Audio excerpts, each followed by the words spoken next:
से बहुत सारे रेगुलर व्यूअर्स हैं जो हमारी कहानियां देखते तो हैं, लेकिन आपने चैनल को सब्सक्राइब नहीं किया है। अगर आप भी उन 85% लोगों में से एक हैं, तो जल्दी से सब्सक्राइब बटन दबाओ। और हाँ, लेटेस्ट थ्रिलिंग क्राइम स्टोरीज की नोटिफिकेशंस के लिए बेल आइकन दबाना मत भूलना। Murder of Indira Gandhi, operation blue star.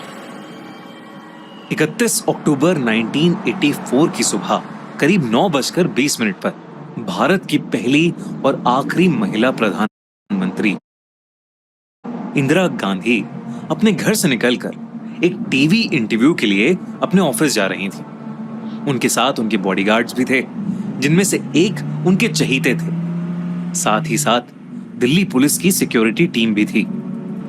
जैसे ही उन्होंने गेट पार किया, एक आदमी ने इंदिरा गांधी पर अपनी बंदूक तान दी और बस बोलने लगा कि जो कुछ तूने हमारे साथ किया है उसके लिए तुझे मौत ही मिलनी चाहिए। और ये बोलते ही उसने अपनी गन इंदिरा गांधी पर चला दी। इंदिरा गांधी की वही मौत हो गई और पूरे देश में अफरा तफरी मच गई। बहुत सारे दंगे हुए जिसमें हजारों लाखों ने अपनी जान खोई। लेकिन क्यों और किसने मारा इंदिरा गांधी को? इसकी शुरुआत होती है 1970s में। बताया जाता है कि ग्रीन रेवोल्यूशन के बाद पंजाब में फसलें बढ़ने लगी। दरअसल फसलों के साथ पेस्टिसाइड्स या कीड़े मारने की दवाइयों के दाम भी आसमान छूने लगे। इसकी वजह से किसान और ज्यादा गरीब और ठेकेदार दुकानदार और ज्यादा अमीर होते जा रहे थे। पंजाब में लाखों लोग अपनी जान दे चुके थे। कई लोग अब इसके खिलाफ प्रोटेस्ट करने लगे थे। 1975 में प्रधानमंत्री इंदिरा गांधी ने इंडिया में इमरजेंसी डिक्लेयर कर दी, जिसमें कई स्टूडेंट्स, प्रोटेस्टर्स और जर्नलिस्ट को अरेस्ट करके जान से मार दिया गया। उधर पंजाब में सिख कम्युनिटी के लिए एक अलग कंट्री की डिमांड हो रही थी, खालिस्तान की डिमांड। इमरजेंसी के बाद पंजाब में बहुत से लोग इंदिरा गांधी के खिलाफ हो गए। खालिस्तानी मूवमेंट के लीडर्स ने इस बढ़ती टेंशन का फायदा उठाना शुरू कर दिया और ऐसा ही एक लीडर था जरनैल सिंह भिंद्रावाला। जरनैल दरअसल आनंदपुर साहिब रेजोल्यूशन को बढ़ावा दे रहे थे, जिसमें किसानों और बाकी सिखों के हित में बहुत सी मांगे थीं। देखते ही देखते वो एक मसीहा बन गए और पंजाब में दो सरकारें बन गई थीं। एक थी कांग्रेस की सरकार, जिसके डिसीजन इंदिरा गांधी और उनके मिनिस्टर्स लेते थे, और दूसरी ओर जरनैल सिंह की अपनी सरकार, जिसके जज, ज्यूरी और एग्जीक्यूशनर जरनैल खुद थे। जहां एक ओर जरनैल को कुछ लोग मसीहा मान रहे थे, वहीं दूसरी ओर भारत सरकार जरनैल को टेररिस्ट घोषित कर चुकी थी। 1984 में पुलिस को इंफॉर्मेशन मिली कि जरनैल अपने 200 आर्म्ड मिलिटेंट्स के साथ गोल्डन टेम्पल में डेरा डालकर बैठा था। बहुत बार पुलिस ने उन्हें वहां से बाहर निकालने की कोशिश की, मगर हर बार वो लोग नाकाम हुए। इंदिरा गांधी को पंजाब में अपनी कुर्सी फिसलती हुई दिख रही थी। ऐसा कहा जाता है कि इंदिरा गांधी खुद को पावर में रखने के लिए कुछ भी कर सकती थी, और इसी घबराहट में आकर इंदिरा गांधी ने अपनी जिंदगी का सबसे भयानक डिसीजन लिया। 1 जून 1984 हजारों की तादाद में देश भर से कई सिख, हिंदू और बाकी कई धर्मों के लोग अमृतसर के गोल्डन टेम्पल में पूजा करने आए थे। 3 जून को गुरु पूरब होने की वजह से गुरुद्वारे में करीब 10,000 आम लोग रहने आए हुए थे। अरदास का समय हुआ और अंदर के लोगों को ऐसा लगा कि जैसे पास की धरती हिल रही हो।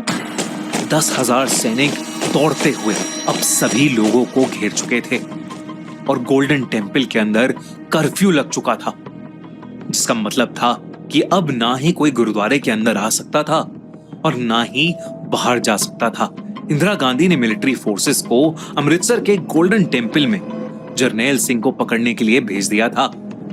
जब मिलिट्री ने अटैक किया तो जरनैल सिंह के मिलिटेंट्स ने ग्रेनेड लॉन्चर्स और बहुत से चाइनीज हथियार से उनका जवाब दिया, और फिर इंडियन मिलिट्री फोर्सेस ने टैंक्स, हेलीकॉप्टर्स, ऐसे हेवी वेपन्स यूज करके उन पर अटैक किया। दोनों तरफ इस गोला बारूद में सब ये भूल गए थे कि वहां कितने रागी, ग्रंथी और न जाने कितने मासूम लोग थे जो बस अपनी अरदास करने आए थे। 1 जून को शुरू हुई ये लड़ाई 6 जून को जाकर थोड़ी कम हुई, जब इंडियन आर्मी ने जरनैल को मारकर गुरुद्वारे पर कब्जा कर लिया। 10 जून को जाकर आखिरकार ये लड़ाई पूरी तरह से खत्म हुई। जब कुछ मिलिटेंट्स भाग गए और बाकी मारे गए। इस लड़ाई में सिखों का सबसे पवित्र गुरुद्वारा, गोल्डन टेम्पल और उनका सबसे पुराना अकल तख्त भी टूट गया। वहां सालों पहले बनी सिख रेफरेंस लाइब्रेरी, जहां 20,000 से ज्यादा रिलीजियस टेक्स्ट्स और गुरु ग्रंथ साहिब में हाथ से लिखे स्वरूप भी अब बस राख बन चुके थे। सिर्फ इतना ही नहीं, लगभग 700 जवान, 200 मिलिटेंट्स और 5,000 मासूम लोग, जिनमें औरतें, बच्चे और बूढ़े भी थे, सब मारे गए। जहां बातचीत से शायद इस समस्या का हल निकल सकता था, वहीं इंदिरा गांधी ने मिलिट्री से अटैक करवा दिया। इस ऑपरेशन को नाम दिया गया ऑपरेशन ब्लू स्टार, जिसके बाद सिखों को लगने लगा कि इंदिरा गांधी और उनकी गवर्नमेंट सिखों के खिलाफ है। पंजाब में भी कर्फ्यू लगा दिया गया, जिससे ये खबर बाहर ना निकले। इस घटना को बहुत कम मीडिया चैनल्स ने रिपोर्ट किया और बहुत ही सफाई से ये पूरी घटना दुनिया से छुपाई गई। इंदिरा गांधी की सिक्योरिटी बढ़ा दी गई और सफदरजंग रोड पर उनके घर में एडिशनल चेक पॉइंट्स लगा दिए। इंदिरा गांधी अब कभी भी बिना बुलेट प्रूफ वेस्ट के अपने घर से बाहर नहीं जा सकती थी और उनकी पर्सनल सिक्योरिटी फोर्स में सारे सिख बॉडीगार्ड्स को हटा दिया गया था। इंदिरा गांधी को लगा कि सभी सिख लोगों को अपनी सिक्योरिटी फोर्स से हटाना उनकी इमेज के लिए गलत है। उस वजह से उन्होंने इस चीज को नकार दिया और तय किया कि वो थोड़े से सिखों को अपनी सिक्योरिटी फोर्स में रखेंगी और इन्हीं में से उनके सबसे चहीते बॉडीगार्ड बेअंत सिंह भी थे। पर ब्लू स्टार के बाद बेअंत भी इंदिरा से नफरत करने लगे थे।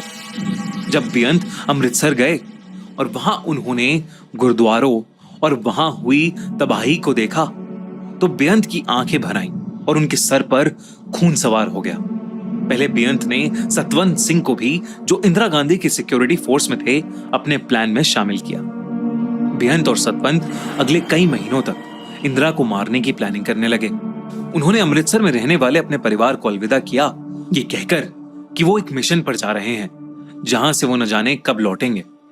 बेअंत सिंह की एंगेजमेंट भी हाल फिलहाल में हुई थी और उन्होंने अपनी मंगेतर को कहा कि वो दूसरी शादी कर ले और इसका कारण उन्हें जल्द पता लग जाएगा।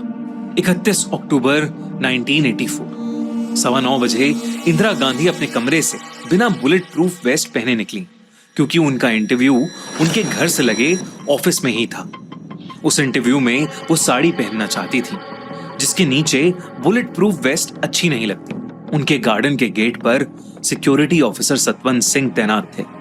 इंदिरा ने जैसे ही गेट क्रॉस किया, कोई और नहीं बल्कि उनके चहीते बॉडीगार्ड बेअंत सिंह पीछे मुड़े और 3 गोलियां इंदिरा गांधी पर चला दी। इससे पहले वो नीचे गिरती, सतवंत सिंह पीछे से आए और अपनी सेमी मशीन गन से 30 गोलियां बिना रुके इंदिरा गांधी को मारने लगे।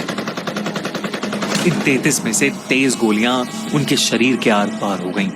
इस हमले के एकदम बाद दोनों ने अपने हथियार गिरा दिए और हाथ ऊपर करके बोला, हम जो करने आए थे हमने कर दिया, अब आपको हमारा जो करना है करो।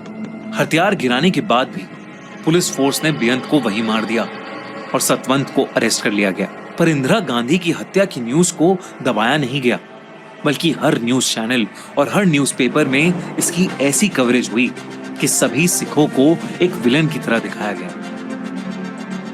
जिस वजह से शुरू हुए भारत में 1984 के सिख दंगे, जिसमें कई पॉलिटिकल पार्टी वर्कर्स ने पूरे भारत और खासकर दिल्ली में सिख्स को ढूंढ ढूंढ कर बेरहमी से मार डाला। ये सिर्फ एक क्राइम केस नहीं है, बल्कि ये हमारे देश के इतिहास का एक भयानक दौर था, जिसमें न जाने कितने मासूम लोगों ने अपनी जान खोई। दोस्तों, इस